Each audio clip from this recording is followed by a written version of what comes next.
அபிமான தேசிகன். இப்போ நம்ம பனை ஓலை காத்தாடி செய்ய போகிறோம். இந்த பனை ஓலை காத்தாடிக்கு 2 முக்கியமான விஷயங்கள் தேவை. ஃபஸ்ட்டு பனை ஓலை, அப்புறம் காத்தாடி முள். முதல்ல நம்ம பனை ஓலையை பறிச்சுக்கலாம். எல்லாமே க்ரீனாக இருக்குது, ஆனால் ப்ரௌனில் செஞ்சால் இன்னும் கொஞ்சம் நல்லா இருக்கும். ப்ரௌன் கிடைக்குதான்னு பார்க்கலாம். ஆஹா, இங்கே ஒரு ப்ரௌன் கிடச்சிருச்சே. ரொம்ப டைட்டாக இருக்கு, பிக்க முடியல. அடடா, இங்கேயும் ஒன்று இருக்கே.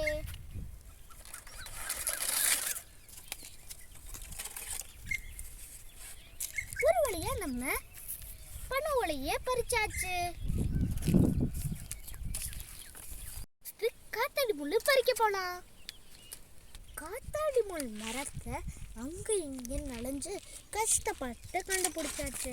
ஆனால் உள்ளே போகிற பாதை தான் ரொம்ப சுற்றி முள்ளாகவே இருக்குது.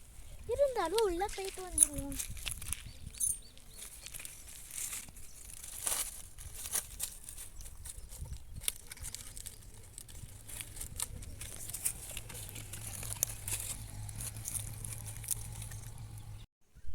இந்த முள்ளை சில ஊர்களில் காக்கா முள்னு சொல்லுவாங்க.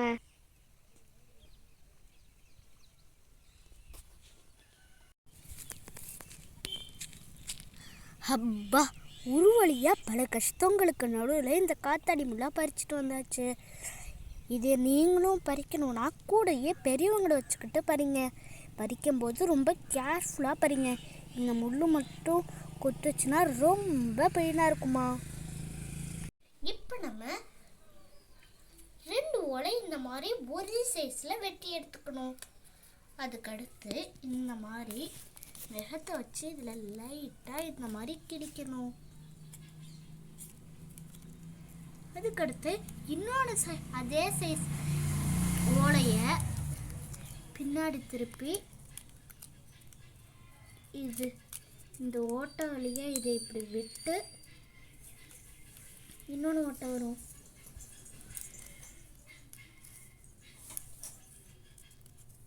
அது வழியாக விட்டு இங்கே நிப்பாட்டி நம்ம எடுத்துக்கிட்டோமே அந்த ஊசி, அதை எடுத்து அப்படியே குத்தணும்.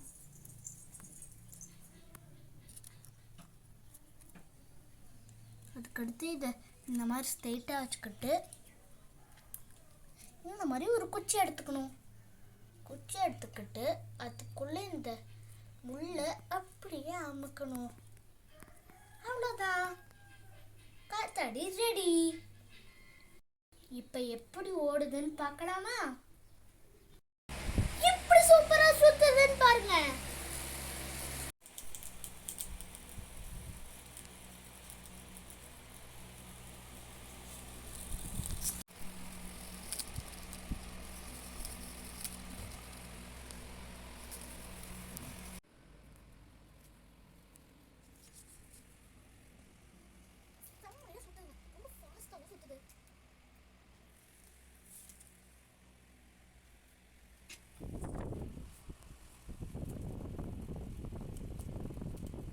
ஒரே ஓலையில் காத்தாடி செய்யலாமா? நம்ம ஒரு ஓலை எடுத்துக்கிட்டு சென்டரில் ஓட்டையை போட்டுட்டு அதுக்குள்ளே இந்த காத்தாடி முள்ளை விட்டுட்டோன்னா அவ்வளோதான்.